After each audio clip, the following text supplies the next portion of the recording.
राधे राधे, जय श्री कृष्णा। सभी को आप सबका स्वागत है मेरे चैनल किस्मत क्वीन कर्मों की कहानी मेरी जुबानी में। मैं Kiran, intuitive tarot reader, PLR therapist, akashic reader, healer, आज प्रस्तुत हूँ आप सबके सामने एक नई पास्ट लाइफ रिग्रेशन स्टोरी के साथ। तो देखते हैं कि क्या इस स्टोरी में निकल कर आता है, कौन सी स्टोरी है। तो प्रस्तुत करते हैं आपके सामने एक नई स्टोरी। तो ये स्टोरी मेरे क्लाइंट शीला जी की है। शीला जी ने मेरे साथ कांटेक्ट किया अपनी एक प्रॉब्लम को लेकर। शीला जी लगभग 45 साल की उम्र की एक महिला हैं जो कि मूलतः दिल्ली की रहने वाली हैं। तो उन्होंने मेरे सामने जो क्वेश्चन रखे, एक तो वो जानना चाहती थी कि कृष्णा से उनका पिछले जन्म का क्या कनेक्शन है। शीला जी को कृष्णा के साथ बहुत ही एक अलग ही तरह का प्रेम महसूस होता था, एक अलग ही तरह का कनेक्शन फील होता था। तो वो कृष्णा को गोविंद कहकर बुलाती हैं और वो जानना चाहती थी कि कृष्णा के साथ उनका पिछले जन्म का ऐसा क्या कनेक्शन है जो उनको कृष्णा के साथ इतना प्रेम महसूस होता है। कृष्णा खुद ब खुद उनके जीवन में आए थे, तो एक तो वो ये जानना चाहती थी। और उनका जो दूसरा क्वेश्चन था वो था उनके प्रेम संबंध को लेकर। जो शीला जी हैं वो उनके जो हस्बैंड हैं, पति हैं, उनकी काफ़ी समय पहले ही मृत्यु हो चुकी है और शीला जी के 2 बेटे हैं। उनका एक बेटा जो विवाहित है और उनका दूसरे बेटे की जल्दी ही उनकी शादी होने वाली है। तो बेटों और बहू के साथ उनके संबंध अच्छे हैं, तो उनके बारे में वो कुछ भी नहीं ऐसा जानना चाहती थी। पर प्रेम संबंधों को लेकर, मैरिटल लाइफ को लेकर उनको अपनी किस्मत जैसे बहुत ख़राब लगती थी कि उनके जीवन में जो भी पुरुष आते हैं वो उनको धोखा देते हैं, मारपीट करते हैं, उन्हें टॉर्चर करते हैं। उनके जीवन में जो पहले भी पुरुष आए उन्होंने उनके साथ ऐसा ही किया, उनके साथ भी संबंध रखे और वो दूसरी महिलाओं के साथ भी संबंध में थे, संबंध बनाते थे। तो वो जानना चाहती थी एक पर्टिकुलर मेल विशाल जी के बारे में जिनके साथ वो प्रेम संबंध में थी, कि पिछले जन्म में उनका इनके साथ क्या रिजॉल्व करना बाकी रह गया था, जो वो इस तरह से उनको धोखा दे रहे हैं। वो उनके साथ साथ और भी बहुत सी महिलाओं के साथ प्रेम संबंध में हैं। तो वो जानना चाहती थी कि विशाल जी के साथ उनका क्या कार्मिक अकाउंट है। तो जैसे ही शीला जी अपने पूर्व जन्मों के दृश्यों में जाती हैं, वो बहुत ही आसानी से पूर्व जन्म में चली जाती हैं और बहुत गहरे डीप ध्यान में जाती हैं। तो वो जाती हैं तो सबसे पहले उनको एक बहुत बड़ा दरवाज़ा नज़र आता है, जो कि बहुत ही गहरे काले रंग का उनको दरवाज़ा नज़र आता है। तो इन्हें नज़र आता है कि ये जो एक बहुत बड़ी बिल्डिंग के अंदर ये खुद को पाती हैं और ये बिल्डिंग जो है वो ऊपर से नीचे की तरफ जा रही हैं, जो सीढ़ियाँ हैं, और इनको नीचे बहुत बड़ी लाइब्रेरी नज़र आती है और ये सबसे नीचे खड़े हैं। इनको नीचे से लेकर ऊपर तक किताबें ही किताबें नज़र आती हैं। बहुत बड़ी लाइब्रेरी इनको नज़र आती है। और जब इनसे पूछा जाता है कि बिल्डिंग कैसी है तो ये बताती हैं कि एक पक्की बिल्डिंग है, और पक्की बिल्डिंग है पर बहुत गहरी है, गहरी नीचे तक जा रही है और नीचे अंधेरा है और ऊपर इनको रोशनी नज़र आती है। और इनको स्पिरिट गाइड के रूप में इनके इस जन्म के पापा जी, फादर ही नज़र आते हैं। वो इनको सफ़ेद रंग की ऊर्जा के रूप में, सफ़ेद रंग में नज़र आते हैं, जो इनके फादर होते हैं। और जब ये खुद को देखते हैं तो इनको नज़र आता है कि ये नंगे पैर वहाँ पर खड़े हैं और इन्होंने पजामी पहन रखी है। पजामी जो गोल्डन सुनहरे रंग की नज़र आती है इनको, और ग्रे कलर का इनको कुर्ता नज़र आता है। तो ये अपने आप को एक पुरुष के रूप में देख रहे थे। इनके शरीर पर इनको गहने नज़र नहीं आते हैं। तो मैंने इनसे पूछा कि आप पुरुष हो, तो इन्होंने बताया कि हाँ मैं पुरुष हूँ और इनको अपनी जो एज है वो 25-26 के बीच में महसूस होती है। तो मैंने इनसे पूछा कि आप यहाँ पर क्या कर रहे हो, क्या कोई बुक लेने आए हो, किताब पढ़ने आए हो, क्या करने आए हो। तो ये कहते हैं कि मैं कुछ ढूंढ रहा हूँ। बार बार पूछने पर यही कहते हैं कि समझ नहीं आ रहा, पर मैं इस लाइब्रेरी में कुछ तो ढूंढ रहा हूँ अंधेरे में। और इनको उस बिल्डिंग में एक बहुत बड़ा पक्षी उड़ता हुआ नज़र आता है, चमगादड़ वो होता है, चमगादड़ उड़ता हुआ नज़र आता है। और मेरे बार बार पूछने पर इनको वहाँ पर और कोई भी दिखाई नहीं देता। ये कहते हैं कि मैं वहाँ पर अकेली ही हूँ और कोई भी नहीं है, क्योंकि चारों तरफ अंधेरा है नीचे की तरफ, तो इन्हें डर लग रहा है। और ये ऊपर की तरफ जाना चाहती हैं, सीढ़ियाँ हैं वहाँ इनके पीछे, इनको नज़र आती है कि सीढ़ियाँ पड़ी हैं और ये ऊपर की तरफ रोशनी की तरफ बढ़ना चाहती हैं। और नीचे इनको डर लग रहा है क्योंकि नीचे गहरा अंधकार है, कुछ भी नज़र नहीं आ रहा और ये कुछ ढूंढ रही हैं। और इन जो पीछे सीढ़ी है वो लकड़ी की सीढ़ी इनको नज़र आती है। ये जाने का रास्ता ढूंढ रही हैं, ऊपर रोशनी की तरफ जाना चाहती हैं और वहाँ जाने का रास्ता ढूंढ रही हैं। और नीचे इनको गहरी खाई नज़र आ रही है जहाँ इनको ठंड लग रही है बहुत ज़्यादा और डर भी लग रहा है। फिर मैंने इनको कहा कि आप उस दृश्य में जाइए, आप देखिए उस दृश्य में, उस जन्म में जाइए जहाँ आपको ये नज़र आए कि आपका कृष्णा के साथ क्या कनेक्शन था, आपको कृष्णा के साथ इतना गहरा लगाव क्यों महसूस होता है। तो सीन बदलता है। ये देखते हैं कि ये बाहर कहीं बैठे हैं अंधेरे में। अंधेरा है उस टाइम, जिस टाइम का ये दृश्य देख रहे हैं, और पार्क है, हवा है, खुले में ये बैठे हैं, चारों तरफ ठंडी ठंडी हवा चल रही है, पार्क में बैठे हैं। और ये खुद को एक इस टाइम, इस जन्म में एक फ़ीमेल के रूप में, एक महिला के रूप में देखते हैं। और जब मैंने इनको इनकी उम्र पूछी तो ये कह रही हैं कि ये एक छोटी लड़की है। एज पूछने पर ये बताती हैं कि इसकी एज 15 से 16 लगभग इतनी एज लग रही है। और ये लड़की बहुत खुश है, अब अकेली बैठी है, अपने आप में ही बहुत खुश है ये लड़की। कुछ लिख रही है ये लड़की। तो मैंने इनसे पूछा कि क्या लिख रहे हो आप, तो इन्होंने बताया कि मैं कुछ कविताएं लिख रही हूँ, जैसे कृष्णा पर, कृष्ण जी पर कुछ कविताएं लिख रही हूँ और बहुत खुश हूँ। और इनको कृष्ण जो है वो बाल रूप में सामने बैठे नज़र आते हैं अपने, उन्हें देखकर ये कुछ कविता लिख रही हैं, कुछ गीत लिख रही हैं। तो मैंने इनसे पूछा ये कौन सा स्थान है, तो इन्होंने वृंदावन बताया कि ये वृंदावन है। फिर इन्हें सुबह का समय दिखाई देता है, उगता हुआ सूर्य दिखाई देता है।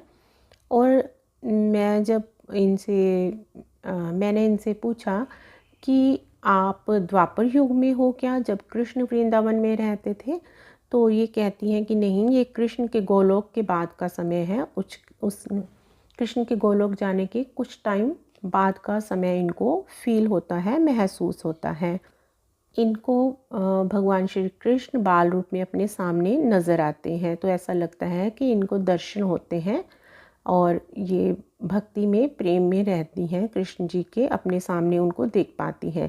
बताती हैं कि भगवान श्री कृष्ण उनके सामने बैठे हैं, उनको देखकर हंस रहे हैं, मैं भी हंस रही हूँ उनको देखकर। कुछ कविता और भजन लिख रही हूँ मैं। और मैंने इनसे पूछा कि कृष्ण जी के बारे में कुछ बताइए कि उन्होंने क्या पहना है, तो इन्होंने बताया कि उन्होंने लाल पट्टी वाला पटका पहना हुआ है और वो देखने में थोड़े कमज़ोर से लग रहे हैं, काफ़ी मतलब पतले हैं वो। और उनके पतले पतले हाथ हैं और सर पर जूड़ा बना हुआ है बालों का। आंखें उनकी लंबी लंबी हैं। और उनका जब मैंने रंग पूछा कि रंग कैसा है, तो उन्होंने बताया कि उनका रंग बादलों जैसा हल्का हल्का नीला रंग है, जैसे आसमानी रंग होता है वैसा कुछ उनको हल्का ग्रे कलर का रंग नज़र आता है कृष्ण जी का। फिर मैंने उनको उनके घर के बारे में पूछा कि अपने घर को देखिए, घर में जाइए, तो वो बताती हैं कि घर उनका बहुत बड़ा है, पक्का घर है और घर के बीचों बीच 2 बड़े बड़े पिलर उनको नज़र आते हैं। तो जब मैंने उनको पूछा कि आपके परिवार में कौन कौन है देखिए, तो उन्होंने बताया कि उनके परिवार में बहन है, भाई हैं, और दोनों जो छोटे हैं, जो बहन भाई उनको नज़र आ रहे हैं, उनसे, शीला जी से वो छोटे हैं उस जन्म में। और उनको अपनी एक दादी नज़र आती हैं जब मैंने उनसे उनके माता पिता के बारे में पूछा तो उन्होंने बताया कि उस जन्म में उनके माता पिता उस समय नहीं हैं। तो मैंने इनको उनके उस जन्म के रिश्तेदारों को पहचानने के लिए कहा कि क्या इस जन्म में वो कोई उनके रिश्तेदार हैं, आसपास कहीं हैं, वो नहीं जानती हैं।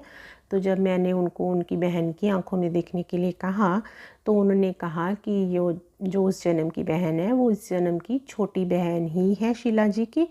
और भाई को देखने के लिए कहा तो भाई को उन्होंने इस जन्म के पिता के रूप में पहचाना कि जो उस जन्म में भाई था वो इस जन्म में पिता थे। पिताजी की भी उनकी मृत्यु हो चुकी है इस जन्म में। और जब दादी जी को पहचानने के लिए कहा तो उन्होंने कहा कि दादी जी इस जन्म में उनकी बड़ी बहू हैं। अभी छोटे बेटे की शादी नहीं हुई है, रिश्ता हो चुका है, होने वाली है। और जो दादी जी वो इस जन्म की बड़ी बहू के रूप में इनको नज़र आती है। तो इस जन्म में उनके अपनी बहू के साथ अच्छे संबंध हैं। वो उनको बहू जो है अपनी माँ की तरह ही महसूस होती है, एक सोलमेट की तरह ही वो उनको ट्रीट करती है। तो फिर जो मेरा ध्यान उनके दूसरे क्वेश्चन पर जाता है, ये तो पता चल जाता है कि कृष्ण जी से उनको इतना लगाव क्यों महसूस होता है, क्या उनका कृष्ण जी के साथ पिछले जन्म का, पूर्व जन्म का कनेक्शन है। तो मैंने उनसे पूछा कि देखिए कि क्या विशाल जी उस जन्म में हैं, विशाल जी के साथ आपका क्या ऐसा कार्मिक अकाउंट है, क्या रिजॉल्व करना बाकी है, उस दृश्य में जाइए जिसमें ये पता चले। तो वो बताती हैं कि हाँ विशाल जी उस जन्म में हैं उनके साथ, वो उनके मित्र हैं, दोस्त हैं। शीला जी इस जन्म में एक लड़की हैं, फीमेल हैं, और जो विशाल जी उस जन्म में मेल ही हैं, लड़का है। वो दोनों आपस में फ्रेंड्स हैं, दोस्त हैं। तो ये बताती हैं कि उस जन्म में विशाल जी का नाम गोविंद है और वो उनके पड़ोस में ही रहता है और उनको बहुत अच्छा लगता है।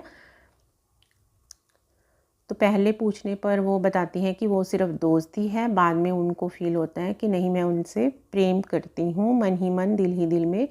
पर विशाल जी को पता नहीं है, जो उस जन्म में गोविंद है उनको नहीं बताया, पर मन ही मन में उसे पसंद करती हैं, प्रेम करती हैं। दोनों काफ़ी जो है आपस में काफ़ी देर आपस में बातें करते हैं, खेलते हैं और एक दूसरे का साथ उनको अच्छा लगता है। पर उन्होंने कभी भी अपनी फीलिंग को एक्सप्रेस नहीं किया कि वो उनसे प्रेम करती हैं।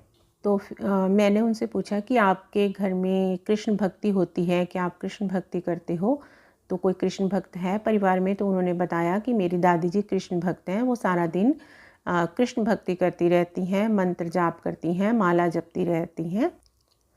तो मैंने उनसे पूछा कि क्या आपकी दादी जी कृष्ण काल में थी, जब गोलोक जाने से पहले कृष्ण जी थे तब आपकी दादी जी वहाँ थी। तो इस बात का कोई जवाब नहीं आता है।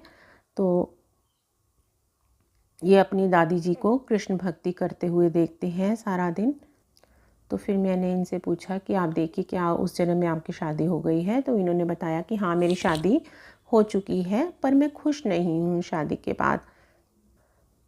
तो मैंने पूछा कि आप खुश क्यों नहीं हो, क्योंकि आप गोविंद से प्यार करते हो इसीलिए आप खुश नहीं हो। तो ये बताती हैं कि हाँ मैं गोविंद से प्यार करती हूँ, इसीलिए मैं खुश नहीं हूँ अपने पति के साथ, मैं उसको याद कर कर के रोती रहती हूँ सारा दिन। और मैंने इनसे पूछा कि गोविंद को देखिए क्या वो खुश है, तो वो बताती है कि नहीं वो भी खुश नहीं है। असल में गोविंद भी उनको दिल ही दिल में प्रेम करते हैं, पर दोनों ही एक दूसरे को बताते नहीं हैं अपनी फीलिंग्स के बारे में कि वो एक दूसरे से प्यार करते हैं। वो एक दूसरे से छुपाते हैं और सिर्फ यही समझते हैं कि हम दोनों एक दूसरे के दोस्त हैं, सिर्फ जैसे बाल रूप के सखा सखी हैं वो। तो मैंने पूछा कि क्या उस जन्म में विशाल जी की, जो कि गोविंद है, उनकी शादी हुई, उन्होंने शादी की। तो उन्होंने बताया कि नहीं वो दुखी रहता है क्योंकि मेरी शादी हो चुकी है, वो मुझसे प्रेम करता है इसलिए उसने शादी नहीं की है। तो 30-35 साल की उम्र तक वो देखती हैं कि उसने शादी नहीं की है। वो उसकी याद में रोता रहता है, जहाँ पर वो बचपन में बैठकर आपस में खेलते थे, बातें करते थे, उस जगह पर जाकर उसको याद कर कर के रोता है। और जो उसकी हालत है वो बुरी हो चुकी है, चेहरे पर उसके दाग धब्बे आ चुके हैं, काले काले धब्बे हो चुके हैं।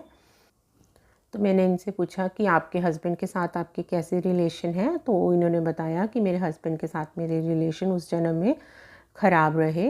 तो मैंने इनको पहचानने के लिए बोला कि उस जन्म में जो आपके हस्बैंड हैं उनकी आंखों में देखिए, क्या इस जन्म में वो कोई है आपके साथ। तो इन्होंने बताया कि उस जन्म के जो हस्बैंड मेरे थे वो इस जन्म में मेरे हस्बैंड ही थे। और मैंने इनको पूछा कि क्या आपके हस्बैंड को पता है कि आप मन ही मन गोविंद को प्यार करती हैं। तो इन्होंने कहा कि हाँ, उन्हें पता है, मैं उसको सारा दिन याद कर कर के रोती हूँ। तो अचानक से इन्होंने बताया कि मैं बहुत रो रही हूँ, जो मेरे हस्बैंड है उस जन्म में वो मुझे बहुत मारते हैं, पीटते हैं, क्योंकि मैं गोविंद को याद कर कर के रोती हूँ। अपने पति को मैंने स्वीकार नहीं किया है, उनके साथ मैं खुश नहीं हूँ, मेरा दिल नहीं लगता, तो मेरे हस्बैंड मुझे बहुत मारते हैं इस कारण से। तो जब मैंने इनको पूछा कि आपकी शादी कहाँ हुई है, क्या आप वृंदावन में ही हो या किसी और जगह में, तो इन्होंने बताया कि हम कलकत्ता में हैं और जो मेरा मायका है वो वहीं पास में किसी गांव में है। तो तब समझ आता है कि ये वो वाला वृंदावन वाला जन्म नहीं है इनका, तो ये किसी और जन्म में पहुंच चुकी हैं, जो कि इनका कलकत्ता वाला जीवन है। और वहीं पास में ही किसी गांव में इनका मायका है, जहाँ ये दादी जी के साथ रहती थी और इनकी दादी जी कृष्ण भक्ति करती थी। तो जब मैंने इनसे पूछा कि देखिए कि ये समय कौन सा है, कौन सा सन चल रहा है, ईयर कौन सा है, तो इनको पूरा ईयर पहले समझ नहीं आता, ये 72 बताती हैं।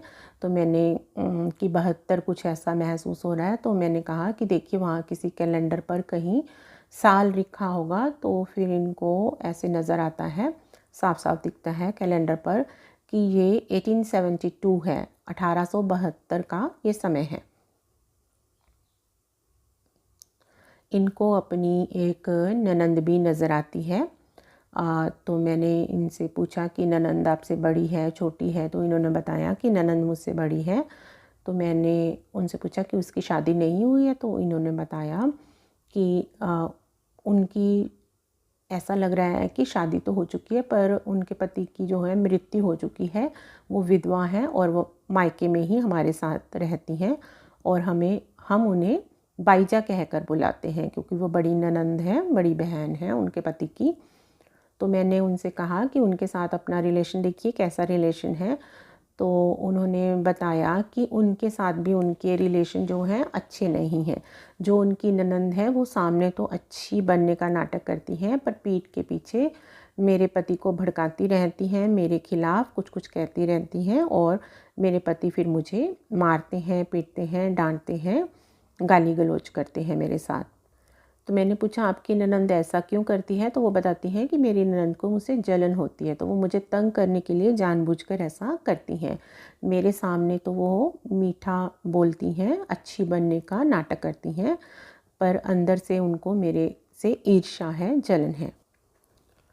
तो फिर मैंने उनको कहा कि देखिए कि आपके संबंध अच्छे हुए, आपकी मृत्यु कैसे हुई।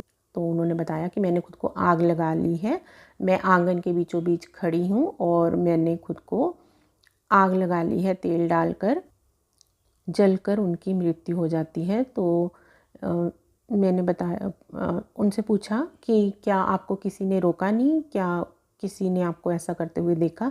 तो उन्होंने बताया कि वो आंगन के बीचों बीच खड़ी हैं और सभी उनको देख रहे हैं ऐसा करते हुए। उनके पति और ननंद उनसे कुछ दूरी पर खड़े हैं और कई और लोग भी खड़े हैं, पर किसी ने भी उनको रोका नहीं है। उन्होंने सबके सामने अपने ऊपर तेल डालकर आग लगा ली है। उनसे पूछा जाता है कि उस समय उनकी एज कितनी है, उम्र कितनी है, तो उन्होंने बताया कि 25-26 साल के करीब ही उनकी जो उम्र है। तो उन्होंने कुछ समय बाद ही शादी के अपने आप को ऐसे आग लगा ली। तो मैंने पूछा कि आपने ऐसा क्यों किया, तो उन्होंने कहा कि दुखी होकर, मैं रोज़ की जो अपने पति की मारपीट है, गाली गलौज है, उससे दुखी हो चुकी थी और मैं यहाँ रहना नहीं चाहती थी, क्योंकि मैं गोविंद से प्यार करती थी और मैं उसी के साथ रहना चाहती थी और उसकी जो वियोग में मैं दुखी ही रहती थी। तो मैं यहाँ पर बंधन में खुद को महसूस कर रही थी, तो इसीलिए मैंने खुद को आग लगाकर अपना जो जीवन है ख़त्म कर लिया। तो वो बहुत अच्छा देख रही थी, खुद ही बता रही थी कि मैंने लाल रंग का ब्लाउज़ पहना है, इसी रंग की मैंने कुछ सफ़ेद लाल रंग की साड़ी पहनी हुई है, और मेरे घुटनों तक लंबे काले बाल हैं। मैंने उनसे पूछा कि क्या आपको किसी ने नहीं रोका? उन्होंने बताया कि नहीं, किसी ने नहीं देखा, सब देख रहे हैं दर्शक बनकर।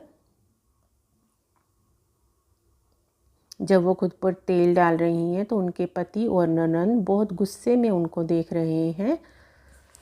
वो दोनों दूर खड़े हैं और सब उनसे दूर खड़े उनको देख रहे हैं। फिर जब वो शरीर से बाहर निकल जाती हैं, उनका शरीर जल जाता है, तो सूक्ष्म रूप में उनको फील होता है, आत्म रूप में, कि वो खुद से बोल रही हैं आत्म रूप में, सब झूठ है, सब धोखा है, कि मैं जा रही हूँ। ऊपर की तरफ वो जा रही हैं मरने के बाद, और वो खुश हैं बहुत ही। उनको ऐसा लग रहा है कि वो आज़ाद हो चुकी हैं, आसमान में उड़ रही हैं। वो अब खुद को सूरज की तरफ बढ़ता हुआ पाती हैं और बहुत खुश वो आज़ादी की सांस ले रही हैं, घुटन से जैसे मुक्त हो चुकी हैं, बहुत खुश हैं वो अपने शरीर से आज़ाद होकर। वो बादलों के ऊपर उड़ती जा रही हैं, उनको ठंडा ठंडा महसूस हो रहा है।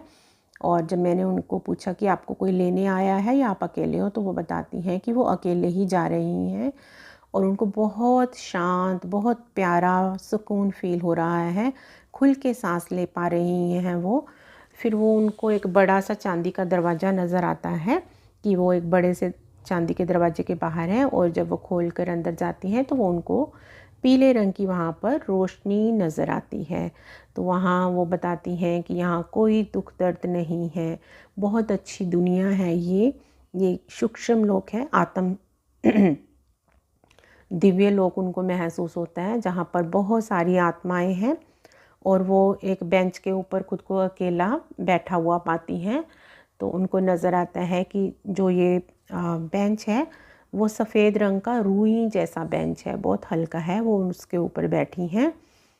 तो मैंने उनसे पूछा कि आपकी मृत्यु के बाद देखिए कि गोविंद का कैसा हाल है, क्या उसने शादी की, वो खुश हुआ कभी?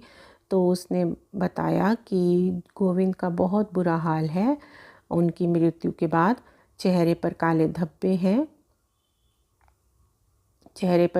हैं, और जहाँ वो बचपन में बैठते थे, बातें करते थे, वहीं बैठकर वो उनको याद कर करके रोता रहता है। तो उसने अपना सारा जीवन जो उनकी याद में दुखी होकर ही, शीला जी की याद में दुखी होकर ही बिताया। तो मृत्यु के बाद उनको फील होता है कि उनके अंदर ये इच्छा है कि वो गोविंद के साथ रहना चाहती हैं, वो और एक जन्म लेना चाहती हैं और उनके साथ रहना चाहती हैं। तो जब मैंने उनसे पूछा कि अपने स्पिरिट गाइड से पूछिए कि इस जन्म के लिए उनका कोई संदेश है, कोई गाइडेंस है, क्या कहना चाहते हैं वो आपको, तो उनके स्पिरिट गाइड ने उनको मैसेज दिया कि अपने कर्मों को पूरा करो, सभी कर्म पूरे करने हैं, उनसे बचो मत, पीछे मत हटो, भागो मत अपने कर्मों से, तभी मोक्ष मिलेगा उन्हें। तो उनसे पूछा जाता है कि क्या इस जन्म में कोई और आएगा शीला जी के लिए, क्योंकि वो अपने प्रेम संबंधों को लेकर दुखी थी, वो किसी के साथ सेटल होना चाहती थी, वो ज़िंदगी भर प्रेम के लिए तरसती रही, उन्हें प्रेम चाहिए था किसी से। तो उनके स्पिरिट गाइड से जब ये पूछा जाता है कि क्या उनके जीवन में कोई और पुरुष आएगा, किसी और का प्रेम मिलेगा, तो वो कहती हैं कि उन्हें जो जवाब मिला कि इस जन्म में और कोई भी नहीं आएगा, विशाल जी ही हैं उनके लिए, उनसे ही उनको प्रेम करना है, विशाल जी से प्रेम ही उनको कृष्ण तक ले जाएगा, क्योंकि वो उनका जो अधूरा प्रेम है पिछले जन्म का, तो पिछले जन्म में जो उनका नाम गोविंद था विशाल जी का, तो वो उनको कृष्ण रूप में ही प्रेम करती थी, अपना गोविंद कृष्ण ही इस जन्म में भी वो उनको समझती हैं, बहुत गहरा प्रेम करती हैं इस जन्म में भी। तो उनके स्पिरिट गाइड उनको बताते हैं कि उनको विशाल जी के साथ एक तरफ़ा प्रेम को जारी रखना है, कंटिन्यू रखना है।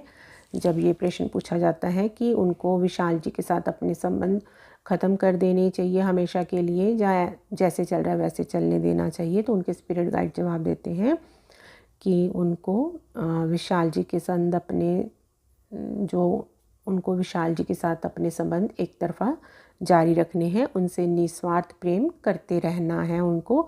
यही प्रेम उनको मुक्ति की तरफ लेकर जाएगा, कृष्ण की तरफ लेकर जाएगा।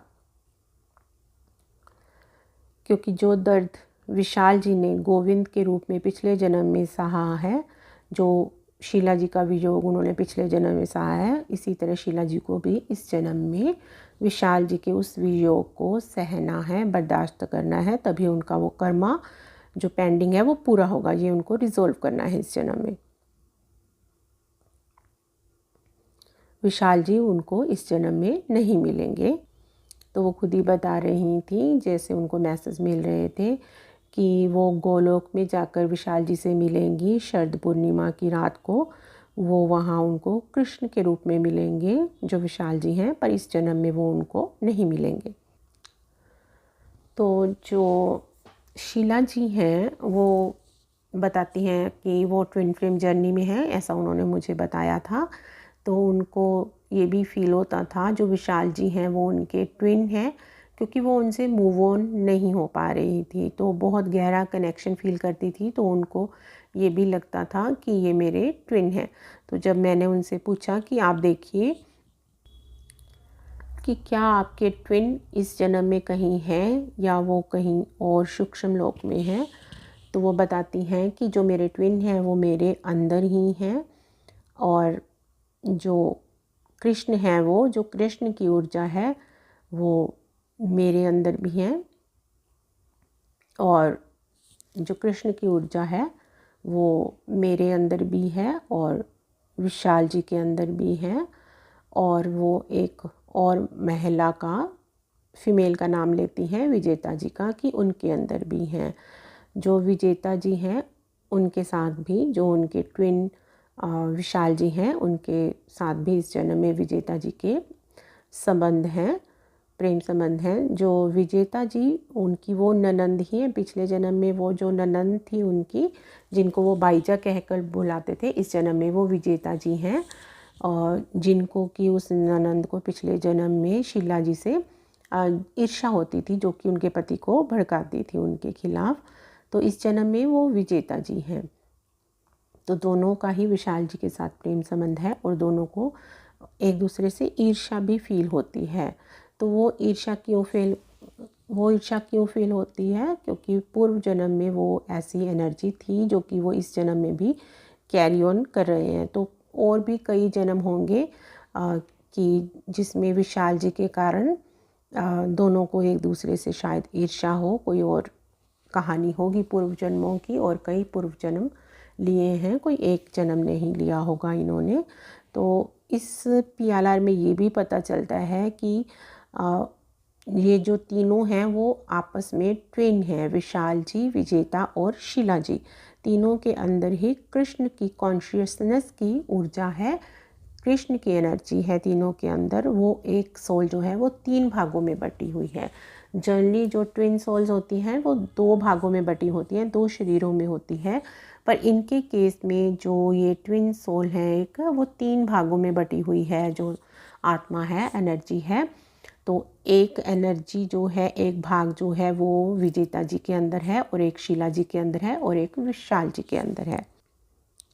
तो मैंने उनसे पूछा कि आप ये कहना चाहती हैं कि एक ऊर्जा के 3 हिस्से हैं? तो उन्होंने कहा कि हाँ, एक ऊर्जा के 3 हिस्से हैं। और वो बताती हैं कि उन्हें कृष्ण के हृदय नज़र आ रहा है, कृष्ण का दिल नज़र आ रहा है, और जो कृष्ण जी के हृदय से एक ऊर्जा निकलती है जो कि 3 भागों में बंटती है। और वो बताती हैं कि वो जो है शीला जी और विशाल जी जो हैं वो सफ़ेद रंग की ऊर्जा हैं, और जो विजेता जी हैं वो लाल रंग की ऊर्जा के रूप में उनको नज़र आती हैं। तो मैंने उनसे पूछा कि आप तीनों का अंतिम लक्ष्य क्या है? आप तीनों जो हैं एक ऊर्जा 3 भागों में क्यों विभाजित हुई है? आप तीनों का लक्ष्य क्या है ऐसे जन्म लेने का, 3 भागों के 3 शरीरों में जो आप प्रवेश किए हो, 3 भागों में जो आपकी एनर्जी बटी है? तो उन्होंने बताया प्रेम बांटना। प्रेम बांटना ही उनके जीवन का अंतिम लक्ष्य है। जो वो 3 अवतारों में पैदा हुए हैं, एक ऊर्जा 3 भागों में बटी है। तो प्रेम बांटना, प्रेम सिखाना, यही उनके जीवन का अंतिम उद्देश्य है, लक्ष्य है। तो इसी के साथ जो शीला जी का पास्ट लाइफ रिग्रेशन वो ख़त्म हुआ और वो ट्रांस से बाहर आई। उन्होंने अपने स्पिरिट गाइड का धन्यवाद किया, उनसे विदा ली और वो अपने इस PLR से बहुत ही संतुष्ट थी, खुश थी। उनको क्लैरिटी मिल चुकी थी कि उनको अब जीवन में आगे क्या करना है और किस तरह आगे बढ़ना है और अपने रिश्तों को, अपने कार्मिक अकाउंट्स को कैसे ख़त्म करना है और इस जीवन का लक्ष्य क्या है, उनको सारी क्लैरिटी मिल चुकी थी। तो आशा है जो ये PLR की स्टोरी, पास्ट लाइफ रिग्रेशन की स्टोरी आपको अच्छी लगी होगी, पसंद आई होगी। अगर स्टोरी अच्छी लगी है तो चैनल को सब्सक्राइब कीजिए, वीडियो को लाइक कीजिए, कमेंट कीजिए। और आप भी अपना पास्ट लाइफ रिग्रेशन करवाना चाहते हैं, किसी क्वेश्चन का, प्रॉब्लम का सल्यूशन चाहते हैं, हल चाहते हैं, किसी बीमारी से जूझ रहे हैं, आप उसकी हीलिंग करवाना चाहते हैं, कारण जानना चाहते हैं, कोई फोबिया है, डर है, किसी भी कारण से अगर आपकी इंट्यूशन आपको गाइड कर रही है कि आपको भी पास्ट लाइफ रिग्रेशन करवाना है या आकाशिक रीडिंग करवानी है, कोई हीलिंग करवानी है, तो आप मुझसे कांटेक्ट कर सकते हैं। डिस्क्रिप्शन में मेरा इंस्टाग्राम ID दिया हुआ है, वहाँ से आप मुझसे कांटेक्ट कर सकते हैं। Thank you so much. मिलते हैं नेक्स्ट वीडियो में। राधे राधे, जय श्री कृष्ण।